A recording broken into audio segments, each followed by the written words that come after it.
Are two screens better than one when it comes to tablets? Sony sure hopes so with the Tablet P, which is now available from AT&T. This clamshell device has two 5.5-inch displays, and it has a Tegra 2 processor with dual-core power inside, and it also connects to AT&T's HSPA Plus network, so you get 4G-like speeds on the go. We're going to tell you everything we like and what we don't about this dual-screen device. So as you can see, the Tablet P has two displays. They both measure 5.5 inches.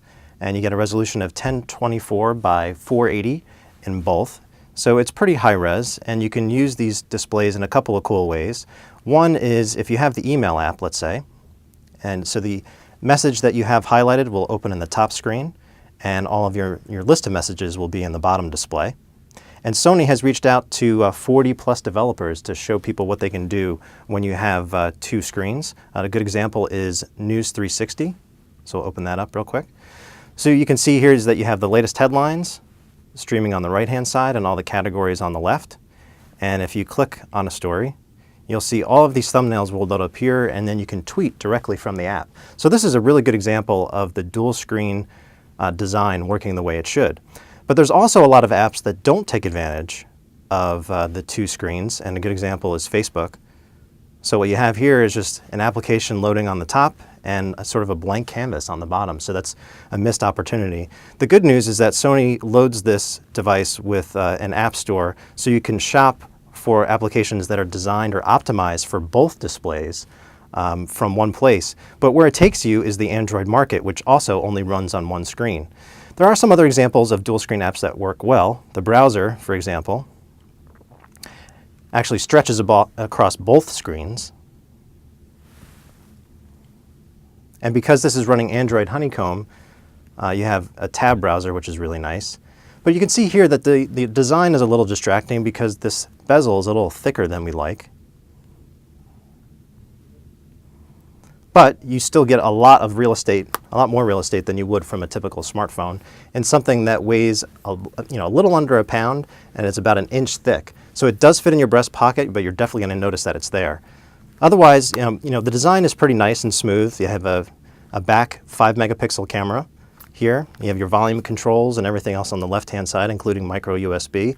And you can access the huge battery as well as the micro SD right underneath this cover. And the left-hand side has a small and relatively weak speaker.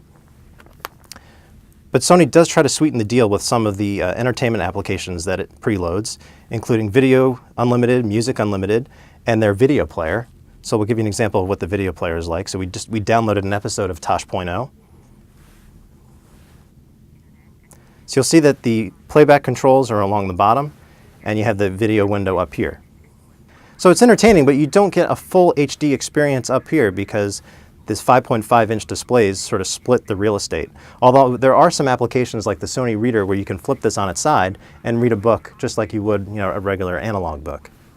So one of the selling points of the Tablet P is supposed to be its access to the PlayStation Store, so you can access games from your original PlayStation 1 as well as some PSP titles. They all go for about $6. But if you dig a little bit deeper, that sense of nostalgia sort of gives way to frustration when you look at some of the titles. So for example, you have Cool Borders, which we've tried. And you can see that it has old school controls on the bottom, and some controls up here. It doesn't even take up the full length of the display. This is not touch enabled. You have to use these controls in order to play the game, including pressing start. And the graphics are okay for a mid-90s to late 90s title, but the controls aren't that easy to use and not that intuitive, especially for people who have sort of grown up using touch devices. So nice diversion, but definitely not a reason to spend $399 on a tablet. So overall, the Sony Tablet P is a very intriguing device, but it doesn't take full advantage of both displays in all applications. And also the 4G speeds are sort of faux G because it's HSPA Plus, not AT&T's latest and greatest LTE. And for $399, we would just expect a little bit more. We like the concept of the Sony Tablet P, but the execution is a little half-hearted.